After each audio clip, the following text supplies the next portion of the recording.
Carta de Paulo aos Romanos, capítulo 5, versículos 17 até capítulo 6, verso 6. Todos acharam? Amém? A palavra do Senhor, então, assim vai nos ensinar.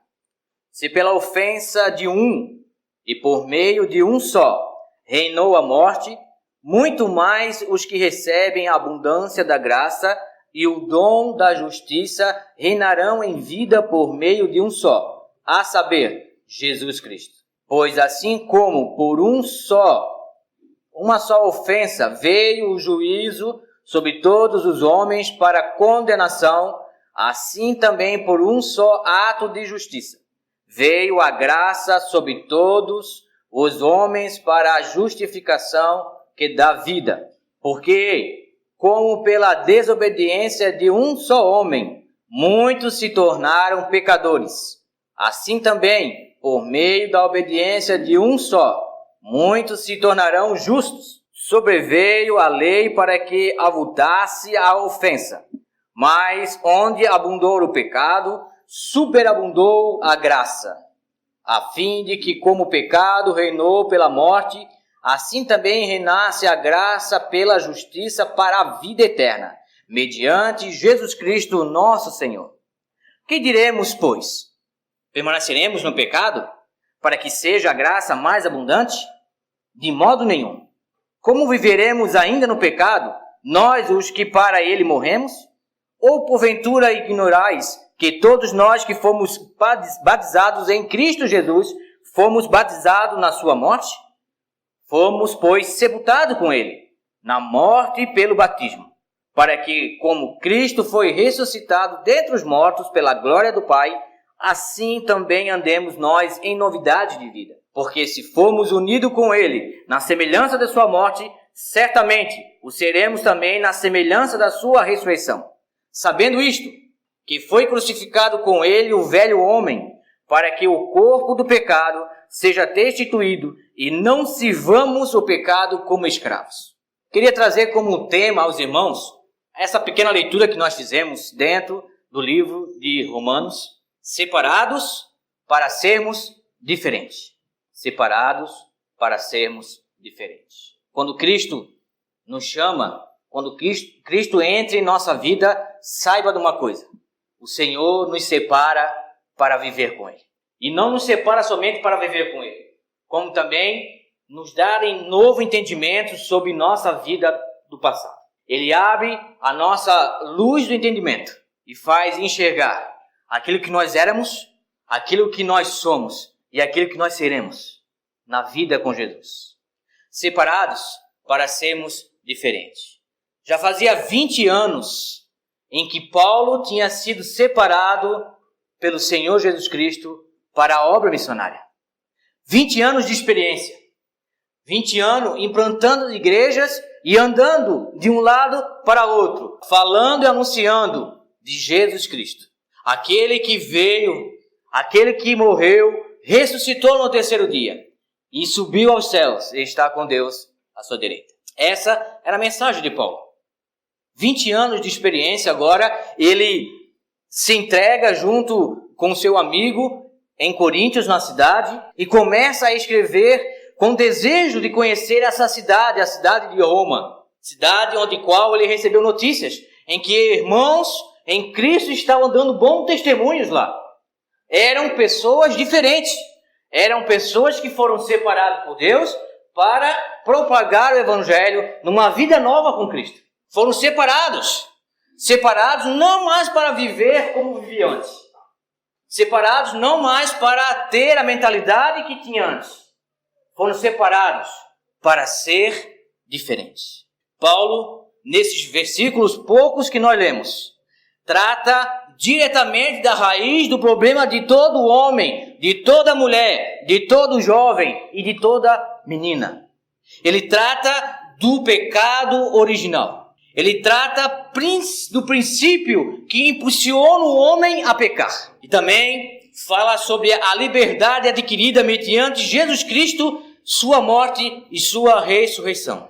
Ou seja, da provisão de Deus para o pecado ao homem. Paulo vai a fundo e mostra aos irmãos de Roma Como Adão trouxe o pecado ao homem. Como Adão, por uma desobediência, trouxe a morte ao homem. E nos parece, a primeira leitura, quando lemos Gênesis, em que a ordem de Deus era: se você comer da árvore, você morrerá. Nos parece, à primeira vista, quando lemos, que Adão e Eva, quando comeram, não morreram. Aí nós analisamos uma outra morte. Nós analisamos a morte espiritual. E a primeira evidência em Adão, quando ele peca, é a evidência da sua morte espiritual. Ele agora produz um sentimento em que afasta ele de Deus. E Deus vem no outro dia e diz assim: Adão, onde estás? E ele estava escondido. Não queria mais e não poderia mais agora estar próximo da glória de Deus, porque o pecado o fez separar, viver longe de Deus. E Deus vai dizer: agora que você pecou, maldito é o homem por causa de ti. Maldita é a natureza por causa de ti. Assim entrou o pecado. E o pecado vai atingir a mim, vai atingir a você, vai atingir essa criança, porque nós nascemos no pecado. Nós nascemos no nosso íntimo do ser, esse desejo de não buscarmos a Deus. Nós, por sermos humanos e temos esse pecado originado em Adão, se pudermos, nós viveríamos por nossa própria conta, sem Deus. E estaríamos felizes. E mesmo assim indo para o inferno. Mas Paulo vai dizer e vai comparar aquilo que Adão fez com aquilo que Deus fez através da vida de Jesus. E aí, a obra que está em Adão é a obra do pecado, da morte e da separação. A primeira separação foi espiritual entre o homem e Deus. E aqui, anos após, eles presenciaram a morte física de Abel. As duas mortes estavam agora em evidência na mente e na vida de Adão e Eva. Eles agora não tinham mais a comunicação, o desejo de buscar a Deus. E tinham agora visto a morte física do seu filho. Em Jesus, temos a obra da justificação, do pagamento para esse pecado, para esse afastamento de Deus.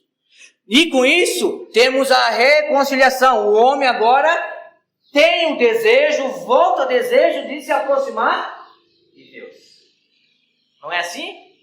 Você não tem desejo de estar aqui, na casa de Deus?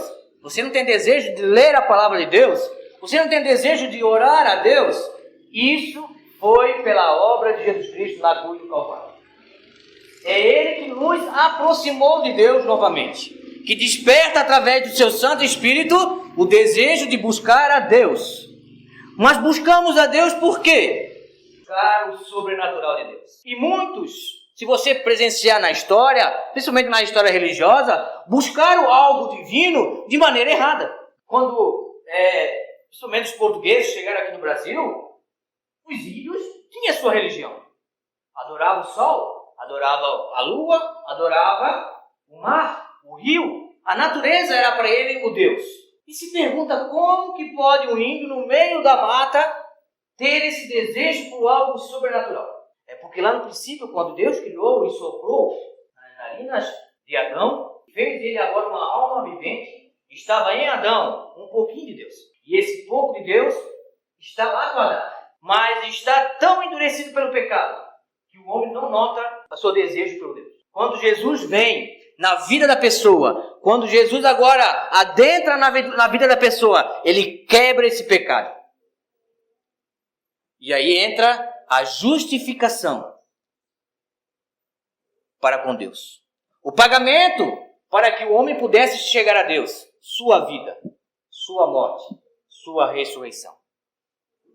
Paulo então aproveita nesses versículos que nós lemos e faz agora uma comparação entre o homem Adão e o homem Jesus. Ele diz o seguinte, ora, na sua comparação, Adão foi o cabeça da humanidade. Cristo, o cabeça da graça de Deus. Adão foi o ser que transgrediu a lei de Deus. Em Jesus, foi aquele que deu o dom gratuito de Deus, a salvação. Em Adão houve a condenação. Você hoje será expulso do jardim, viverá longe de Deus. Em Jesus, a justificação, o pagamento com a sua vida e morte, a aproximação, a reconciliação de novo com Deus. Em Adão, chega a morte física. Em Jesus, chega a vida espiritual. Em Adão, chega a ofensa contra Deus. Mas em Cristo Jesus, chega a justiça divina. Também em Adão, vê a desobediência. E em Cristo, a obediência. O viver do pecado em Adão, para o viver na graça de Jesus Cristo. O reino do pecado reinando agora na humanidade através de Adão. E o reino da graça agora mediante o pagamento de Cristo Jesus. Veja o contraste que ele aplica para dizer uma única coisa. A obra da graça de Deus, através de Jesus Cristo, é muito maior do que o pecado. E ele vai dizer, aonde implantou o pecado, suplantou a graça de Deus por Jesus Cristo. E aí, posso perguntar a você, nesse momento, você já recebeu essa justificação de Deus através de Jesus Cristo? O seu coração está ardendo pelas coisas de Deus? Você tem buscado Deus como primazia na sua vida? Você tem sido prestativo na obra de Deus quando uma pessoa necessita de ouvir do Evangelho? Aonde há o pecado, o Senhor retirou você. Aonde há a injustiça, Deus retirou você. Veja que no capítulo 5, Deus imputa a justiça sua, a justiça da graça, a justiça divina, e isso simboliza salvação. Seja eu, seja você, seja essa criança que está aqui à frente ou no seu colo. Todos precisamos do dom gratuito de Deus. Todos um dia terão que aceitar esse pagamento, essa justificação de Deus à humanidade. Porque ainda temos o desejo de andar longe de Deus. Mas uma pergunta em que Paulo agora dá continuidade a essa carta é: se formos alcançados pela graça, poderei eu voltar ao pecado e viver longe de Deus? É o que Paulo dá continuidade, depois que mostrar que a graça é maior do que o pecado. Depois de mostrar que Jesus pagou o preço e agora trouxe o homem para Deus. Posso eu viver agora no pecado e longe de Deus? Paulo, no segundo versículo do capítulo 6, vai responder: de modo nenhum. De modo nenhum. E aí, ele vai utilizar algo que é muito vivo na nossa vida, na sua vida, em várias igrejas do nosso mundo, que é o batismo. O que o batismo simboliza? Porventura, batismo não significa o sepultamento? E não significa o ressurgir para Deus? Paulo agora vai utilizar do símbolo chamado batismo. Algo muito aprendido e vivido na sua época já. O batismo não vem das igrejas agora. O batismo é de anos lá com Jesus. O mergulhar, o ser imergido pela água, envolve sepultamento. Quando alguém morre, ele é envolvido pela terra, numa forma em que seu corpo agora volta à terra. Como a palavra de Deus assim nos ensina: ao homem que é pó, ao pó voltará. E ele vai usar esse simbolismo do batismo para mostrar que ao batismo nós morremos para o mundo e revivemos para Deus. Acompanha comigo o versículo 4 e 5 do capítulo 6. Paulo vai dizer: fomos, pois, sepultados com ele na morte pelo batismo, para que, como Cristo foi ressuscitado dentre os mortos, pela glória do Pai, assim também andemos nós em novidade de vida. Porque se formos unidos com ele na semelhança da sua morte, certamente o seremos também na semelhança da sua ressurreição. Então, Paulo agora ele vai trazer a figura do batismo e vai levar essa figura ao Calvário, dizendo: assim como Cristo morreu, se entregou para estar dando a nós a reconciliação a Deus, nós, pelo batismo, temos que ter a consciência que morremos para o mundo. Nós vivemos do mundo, mas não somos do mundo. Nós usamos as coisas do mundo, mas não nos interessam as coisas do mundo. Nós buscamos as coisas materiais do mundo, mas isso não é a primazia do nosso ser que somos agora.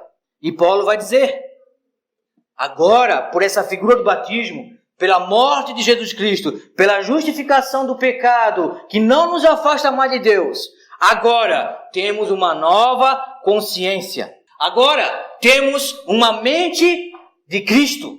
Pensamos e buscamos as coisas celestes.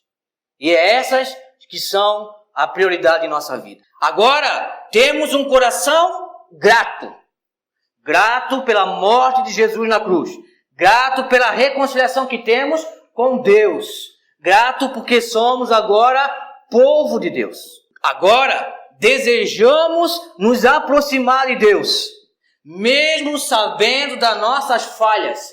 Mesmo sabendo das nossas fraquezas. Temos o desejo de estar próximo de Deus. Agora, libertos somos. Livres somos. Vivemos então para Deus. Sabendo isto, Paulo vai agora nos afirmar no versículo 6 do capítulo 6 de Romanos. Observe comigo. Sabendo isto, que foi crucificado com ele o nosso velho homem, para que o corpo do pecado seja destruído, e não sirvamos o pecado como escravos.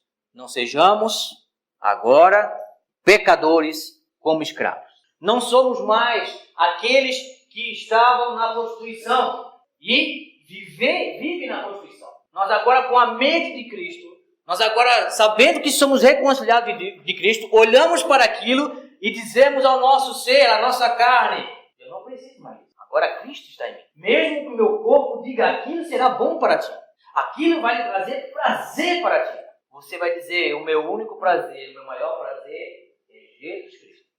Maior do que qualquer pecado. Ao pecador que está escravo, ele diz o quê? Eu gosto da prostituição e não consigo sair disso. Aqui vivo e aqui entrego todo o meu dinheiro. Aqui entrego todo o meu gosto, porque isso me satisfaz. A nós, olhando para esse homem, pedimos ao Senhor, tenha misericórdia. E não só a prostituição, como a droga e como qualquer outra coisa. Que a pessoa entra e aí fica preso. Ele fica preso e não consegue sair. Só vai conseguir quando Cristo entrar na sua vida. E para isso, nós sabemos, temos que abrir o coração, reconhecer a misericórdia do Senhor, reconhecer a nossa miséria, o nosso pecado e dizer, Senhor, por mim eu não consigo chegar ao céu. Preciso do Senhor. Sabendo isto, que agora nós estamos mortos, crucificados, o velho homem. Paulo é muito sábio. Paulo agora vai dizer, olha, com Cristo para frente, você tem novas escolhas. Com Cristo para frente, você tem novas atitudes. Com Cristo para frente, você tem novos objetivos e metas na sua vida. Mas com Cristo para trás, está crucificado, está morto. Não nos serve mais. Não nos serve mais. E ainda vai à frente na igreja de Coríntios e diz assim, e ele morreu por todos, Jesus, para que os que vivem não vivam mais para si mesmo, mas para aquele que por ele morreu e ressuscitou. E aí ele vai trazer aquela frase que nós adoramos. E assim, se alguém está em Cristo, é nova criatura. As coisas velhas ou antigas já passaram, e eis que tudo se fez novo, irmão. Agora somos diferentes. Ele nos separou, Ele nos chamou, Ele nos resgatou, nos fez ter novamente o desejo de se aproximar de Deus para sermos diferentes. E não diferentes na vestimenta, não diferente, quem sabe, nos rituais, como igreja, como liturgia de culto. Não, Ele nos chamou para ser diferente em nosso caráter. Aquele que rouba, não roube mais. Aquele que se prostitua, não se prostitui mais. Isso é diferença de caráter. Aquilo que você fazia, não faça mais. Mas para não fazer, você tem que ter caráter de Cristo. Porque quando você está entre os amigos, quão difícil é dizer o não. Veja que Deus pega tudo aquilo que nós fizemos de errado no passado e esquece. E agora, a cada momento em que a nossa consciência diz, não, Senhor, eu fiz aquilo de errado. O sentimento de ira me fez falar algo errado. Ou me fez fazer algo errado. Nós temos consciência de pedir perdão a Deus. E assim, trago aos irmãos essa pequena meditação. Para que possamos viver com esta consciência. E consciência é saber o que está fazendo. Cristo em mim e eu em Cristo. Que seja esse o seu desejo também. Ele está em você através do Espírito Santo. Se entregue a Ele. Busque a Ele. E o mais, como a palavra diz, Ele o fará. Amém? Vamos orar ao Senhor. Meu Deus, meu Pai, nós lhe agradecemos mais uma vez pela explanação da Tua palavra, pela forma maravilhosa que o Teu Santo Espírito, ó Deus, tem feito para que a gente entendesse, ó Deus, os escritos que foi deixado. Por isso, ó Deus, muito obrigado por essa novo ser, por essa nova mentalidade, Senhor, por essa nova consciência de estarmos em Ti e sermos, ó Deus, em Ti uma nova criatura. Obrigado, Pai, pela a força que o Senhor nos dá a cada dia, Senhor Deus, a dizer não ao homem velho, a ter a consciência de estarmos crucificados a nossa velha natureza e agora com a nova natureza te buscamos, Senhor Deus, com corações sinceros, com corações gratos a Ti, Senhor Deus, e ao reino de Deus. Ó Pai, que nós sejamos realmente os separados e diferentes em Ti, para que outros possam olhar para nós e ver, Senhor Deus, as atitudes do Teu Santo Espírito. Que a nossa fala, que o nosso testemunho, que a nossa vida seja exemplos para outros. E que possamos, Senhor Deus, rebanhar outros, Senhor Deus, levando a mensagem da justificação do Senhor a eles. A reconciliação em Deus por Cristo Jesus na cruz do Calvário. Sua morte e sua ressurreição. Por isso, ó Pai, obrigado, ó Deus, pelo Teu chamado. Obrigado a Deus porque o Senhor nos fez entender que precisávamos e precisamos do Senhor Jesus Cristo. Obrigado, Pai, em nome de Jesus.